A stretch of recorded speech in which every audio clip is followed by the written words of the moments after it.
KineMaster open ചെയ്യാം.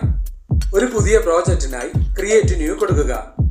16:9 എന്ന ഈ ആസ്പെക്ട് റേഷ്യോ തന്നെയാണ് നമുക്ക് വേണ്ടത്. അഡ്വാൻസ്ഡ് ഇവിടെ ക്ലിക്ക് ചെയ്യുക. Photo display mode fill screen ആക്കി മാറ്റുക. ഡിഫാൾട്ട് ഫോട്ടോ ഡ്യൂറേഷൻ 5 സെക്കൻഡായി സെറ്റ് ചെയ്യുക. ഡിഫാൾട്ട് ട്രാൻസിഷൻ ഡ്യൂറേഷൻ 0.5 സെക്കൻഡായും സെറ്റ് ചെയ്യുക. ക്രിയേറ്റ് കൊടുക്കുക. നിങ്ങളുടെ ഇമേജ് ഫോൾഡറിൽ നിന്നും വീഡിയോയിലേക്ക് വേണ്ട ഇമേജുകളെല്ലാം ഒന്നൊന്നായി ഓപ്പൺ ചെയ്യുക. ഇവിടെ നാം 4 ഇമേജുകളാണ് ഓപ്പൺ ചെയ്തിട്ടുള്ളത്. ആദ്യത്തെ ട്രാൻസിഷൻ പോയിന്റിൽ ക്ലിക്ക് ചെയ്യുക. ക്ലാസിക് ട്രാൻസിഷൻ സെലക്ട് ചെയ്യുക. ഇവയിൽ നിന്നും സൂം ഔട്ട് സെലക്ട് ചെയ്യുക. എല്ലാ പോയിന്റുകളിലും ഈ എഫ് തന്നെയാണ് നമുക്ക് നൽകേണ്ടത്. അതിനായി അപ്ലൈ ടു ഓൾ എന്ന ഈ ബട്ടണിൽ ക്ലിക്ക് ചെയ്യുക. എല്ലാ ട്രാൻസിഷൻ പോയിന്റുകളിലും സൂം ഔട്ട് അപ്ലൈഡ് ആയിട്ടുണ്ട്. ഈ പ്രോജക്റ്റ് എക്സ്പോർട്ട് ചെയ്യുന്നതിന് വേണ്ടി ഈ ബട്ടണിൽ ക്ലിക്ക് ചെയ്യുക. സേവ് ആസ് വീഡിയോ കൊടുക്കുക. എക്സ്പോർട്ടിംഗ് കഴിഞ്ഞിട്ടുണ്ട്. ഈ വിൻഡോ ക്ലോസ് ചെയ്ത് പ്രോജക്റ്റിലേക്ക് തിരികെ എത്താം. ടൈം ലൈനിൽ നിന്നും ആദ്യത്തെ ഇമേജ് ലെയറിൽ ക്ലിക്ക് ചെയ്യുക. ഓപ്ഷൻ ബാറിൽ നിന്നും അഡ്ജസ്റ്റ്മെന്റ് സെലക്ട് ചെയ്യുക. സാച്ചുറേഷൻ ഇവിടെ ക്ലിക്ക് ചെയ്ത് സാച്ചുറേഷൻ ലെവൽ മാക്സിമം കുറച്ചു വെക്കുക. ബാക്കിയുള്ള എല്ലാ ഇമേജുകളും ഇതുപോലെ ബ്ലാക്ക് ആൻഡ് വൈറ്റ് ആയി മാറ്റുന്നതിന് അപ്ലൈ ടു ഓൾ എന്ന ഈ ബട്ടണിൽ ക്ലിക്ക് ചെയ്യുക. ഇവിടെ എല്ലാ ഇമേജുകളും ബ്ലാക്ക് ആൻഡ് വൈറ്റ് ആയി മാറിയിട്ടുണ്ട്. ഗ്രീൻ സ്ക്രീൻ ഇമേജ് ക്രിയേറ്റ് ചെയ്യുന്നതിനായി KineMaster മിനിമൈസ് ചെയ്ത് പിക്സൽ ലാബ് ഓപ്പൺ ചെയ്യുക. ഈ ആപ്ലിക്കേഷൻ നിങ്ങൾക്ക് പ്ലേ സ്റ്റോറിലൂടെ ഡൗൺലോഡ് ചെയ്തെടുക്കാവുന്നതാണ്. ഇവിടെ ക്ലിക്ക് ചെയ്ത് ടെക്സ്റ്റ് ഓപ്ഷൻ ഡിലീറ്റ് ചെയ്യുക. ഓക്കെ കൊടുക്കുക. ബാക്ക്ഗ്രൗണ്ട് സെറ്റിംഗ്സിനായി ഈ ബട്ടണിൽ ക്ലിക്ക് ചെയ്യുക. ട്രാൻസ്പെറന്റ് സെലക്ട് ചെയ്യുക. ഷേപ്പുകൾക്ക് വേണ്ടി ഈ ബട്ടണിൽ ക്ലിക്ക് ചെയ്യുക. ഷേപ്സ് ഇവിടെ ക്ലിക്ക് ചെയ്യുക. ഇവിടെ ക്ലിക്ക് ചെയ്ത് നിങ്ങൾക്ക് വേണ്ട ഷേപ്പ് സെലക്ട് ചെയ്യുക. ഇവിടെ നമുക്ക് ഈ ഷേപ്പ് സെലക്ട് ചെയ്യാം. സ്ക്രീനിൽ നിന്നും ഈ ഷേപ്പിന്റെ സൈസ് നിങ്ങൾക്ക് വേണ്ട രീതിയിൽ അഡ്ജസ്റ്റ് ചെയ്തെടുക്കുക. സൈസ് അഡ്ജസ്റ്റഡ് ആയെങ്കിൽ ഓക്കെ കൊടുക്കുക. ഓപ്ഷൻ ബാറിൽ നിന്നും കളർ സെലക്ട് ചെയ്യുക. ഇവിടെ ക്ലിക്ക് ചെയ്ത് കളർ ഓപ്ഷൻ എനേബിൾ ചെയ്യുക. ഇവയിൽ നിന്നും ഗ്രീൻ കളർ സെലക്ട് ചെയ്യുക. ഓക്കെ കൊടുക്കുക. ഓപ്ഷൻ ബാറിൽ നിന്നും സ്ട്രോക്ക് സെലക്ട് ചെയ്യുക.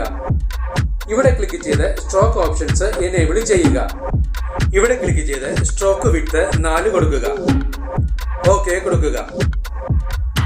ഈ ഇമേജിന്റെ ഒരു കോപ്പി എടുക്കുന്നതിനായി ഓപ്ഷൻ ബാറിൽ നിന്നും കോപ്പി സെലക്ട് ചെയ്യുക. ഈ ഇമേജ് റെഡ്യൂസ് ചെയ്ത് നിങ്ങൾക്ക് വേണ്ട ഭാഗത്തായി കൊണ്ടുവന്ന് വെക്കുക. ഓപ്ഷൻ ബാറിൽ നിന്നും സ്ട്രോക്ക് സെലക്ട് ചെയ്യുക. ഇവിടെ ക്ലിക്ക് ചെയ്ത് സ്ട്രോക്കിന്റെ വിഡ്ത് 2 ആക്കി മാറ്റുക. ഓക്കെ കൊടുക്കുക. ഈ രീതിയിൽ നിങ്ങൾക്ക് വേണ്ട അത്രയും കോപ്പികളും എടുത്തു വെക്കുക. ഇവിടെ നമുക്ക് വേണ്ട ഗ്രീൻ സ്ക്രീൻ ഇമേജ് ക്രിയേറ്റ് ചെയ്ത് കഴിഞ്ഞിട്ടുണ്ട്. ഇമേജ് സേവ് ചെയ്യുന്നതിനായി ഈ ബട്ടണിൽ ക്ലിക്ക് ചെയ്യുക. സേവ് ആസ് ഇമേജ് കൊടുക്കുക. സേവ് ടു ഗാലറി കൊടുക്കുക. ഇമേജ് സേവ്ഡ് ആയിട്ടുണ്ട്. പിക്സൽ ലാബ് ക്ലോസ് ചെയ്ത് KineMasterലേക്ക് തിരികെ എത്താം. നിങ്ങളുടെ പിക്സൽ ലാബ് ഫോൾഡറിൽ നിന്നും ഇപ്പോൾ നാം ക്രിയേറ്റ് ചെയ്ത ഗ്രീൻ സ്ക്രീൻ ഇമേജ് ഓപ്പൺ ചെയ്യുക. ടൈം ലൈനിൽ നിന്നും ഈ ലെയറിന്റെ ഡ്യൂറേഷൻ മുകളിലത്തെ ഇമേജ് ലെയറിന്റെ ഡ്യൂറേഷന് അനുസൃതമായി അഡ്ജസ്റ്റ് ചെയ്ത് വെക്കുക. സ്ക്രീനിൽ നിന്നും ഈ ഇമേജ് നിങ്ങൾക്ക് വേണ്ട വിധം സൈസ് അഡ്ജസ്റ്റ് ചെയ്ത് സ്ക്രീനിന്റെ ലെഫ്റ്റ് സൈഡിൽ മുകളിലായി ഈ രീതിയിൽ കൊണ്ടുവന്ന് ഹൈഡ് ചെയ്ത് വെക്കുക. കർസർ ടൈം ലൈനിന്റെ ബിഗിനിങ്ങിൽ നിന്നും ഒരു ചെറിയ ദൂരം മുന്നോട്ട് വെക്കുക. ഈ ആനിമേഷൻ ബട്ടണിൽ ക്ലിക്ക് ചെയ്യുക. കർസർ ഇവിടെ നിന്നും പതിയെ ഗ്രീൻ സ്ക്രീൻ ഇമേജ് ലെയറിന്റെ എൻഡിങ്ങിലായി കൊണ്ടുവന്ന് വെക്കുക. ഇവിടെ നിന്നും ഗ്രീൻ സ്ക്രീൻ ലെയർ സ്ക്രീനിന്റെ റൈറ്റ് സൈഡിൽ താഴെയായി ഈ രീതിയിൽ കൊണ്ടുവന്ന് ഹൈഡ് ചെയ്ത് വെക്കുക. ഈ ഗ്രീൻ സ്ക്രീൻ ലെയറിന്റെ ഡ്യൂപ്ലിക്കേറ്റ് എടുക്കുന്നതിനായി ഈ 3 ഡോട്ട്സ് ബട്ടണിൽ ക്ലിക്ക് ചെയ്യുക. ഡ്യൂപ്ലിക്കേറ്റ് കൊടുക്കുക. ഈ ഡ്യൂപ്ലിക്കേറ്റ് ലെയർ രണ്ടാമത്തെ ഇമേജ് ലെയറിന്റെ താഴെയായി കൊണ്ടുവന്ന് വെക്കുക. ഈ രീതിയിൽ ബാക്കിയുള്ള ഇമേജുകളുടെ താഴെയും ഗ്രീൻ സ്ക്രീൻ ലെയറിന്റെ ഡ്യൂപ്ലിക്കേറ്റുകൾ എടുത്തു വെക്കുക.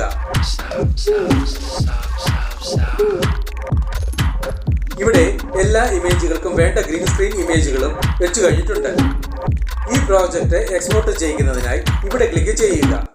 സേവ് ആസ് വീഡിയോ കൊടുക്കുക. എക്സ്പോർട്ടിംഗ് കഴിഞ്ഞിട്ടുണ്ട്. ഈ പ്രോജക്റ്റ് ക്ലോസ് ചെയ്യാം. ഒരു പുതിയ പ്രോജക്റ്റിനായി ക്രിയേറ്റ് ന്യൂ കൊടുക്കുക. 16:9 എന്ന ഈ ആസ്പെക്ട് റേഷ്യോ സെലക്ട് ചെയ്യുക. ക്രിയേറ്റ് കൊടുക്കുക. നിങ്ങളുടെ കൈൻമാസ്റ്റർ എക്സ്പോർട്ട് ഫോൾഡറിൽ നിന്നും ആദ്യം നാം എക്സ്പോർട്ട് ചെയ്ത ഫയൽ ഓപ്പൺ ചെയ്യുക. ലെയർ ഓപ്ഷനിൽ ക്ലിക്ക് ചെയ്ത് കൈൻമാസ്റ്റർ എക്സ്പോർട്ട് ഫോൾഡറിൽ നിന്നും രണ്ടാമതായി എക്സ്പോർട്ട് ചെയ്ത ഫയലും ഓപ്പൺ ചെയ്യുക. ഓപ്ഷൻ ബാറിൽ നിന്നും സ്പ്ലിറ്റ് സ്ക്രീൻ സെലക്ട് ചെയ്യുക. റെക്ടാംഗിൾ കൊടുക്കുക. ഓപ്ഷൻ ബാറിൽ നിന്നും ക്രോമ കീ സെലക്ട് ചെയ്യുക. ഇവിടെ ക്ലിക്ക് ചെയ്ത് ക്രോമ ഫംഗ്ഷൻസ് എനേബിൾ ചെയ്യുക. ഈ കളർ ഇവിടെ ഗ്രീൻ കളർ തന്നെയാണ് സെലക്ട് ആയി കിടക്കുന്നത്. അതുകൊണ്ട് തന്നെ ടെംപ്ലേറ്റിൽ നിന്നുള്ള ഗ്രീൻ കളർ നമുക്ക് വേണ്ട വിധം പൂർണ്ണമായും ഇല്ലാതെയായിട്ടുണ്ട്. ഈ ഓഡിയോ ഓപ്ഷനിൽ ക്ലിക്ക് ചെയ്ത് വീഡിയോയ്ക്ക് വേണ്ട ഒരു ബാക്ക്ഗ്രൗണ്ട് മ്യൂസിക് സെലക്ട് ചെയ്യുക. ഇവിടെ നമുക്ക് ഈ മ്യൂസിക് സെലക്ട് ചെയ്യാം. ഈ പ്ലസ് സിംബലിൽ ക്ലിക്ക് ചെയ്ത് സെലക്ട് ചെയ്ത മ്യൂസിക് ടൈം ലൈനിലേക്ക് ആഡ് ചെയ്യുക. ടൈം ലൈനിൽ നിന്നും ഈ ലെയറിന്റെ ഡ്യൂറേഷനും മുകളിലത്തെ ലെയറുകളുടെ ഡ്യൂറേഷൻ അനുസൃതമായി ട്രിം ചെയ്ത് വെക്കുക. ടൈം ലൈനിന് മുന്നിലെത്തി വീഡിയോ പ്ലേ ചെയ്ത് നോക്കി ആവശ്യമെങ്കിൽ വേണ്ട മാറ്റങ്ങൾ വരുത്തുക. ഈ വീഡിയോ നിങ്ങൾക്ക് ഇഷ്ടപ്പെട്ടുവെങ്കിൽ ലൈക്ക് ചെയ്യുക, ഷെയർ ചെയ്യുക, കമന്റ് ചെയ്യുക. ഒപ്പം കൂടുതൽ വീഡിയോകൾക്കായി സബ്സ്ക്രൈബ് ചെയ്യുവാനും മറക്കരുതേ എന്ന് പ്രത്യേകം ഓർമ്മിപ്പിക്കുന്നു.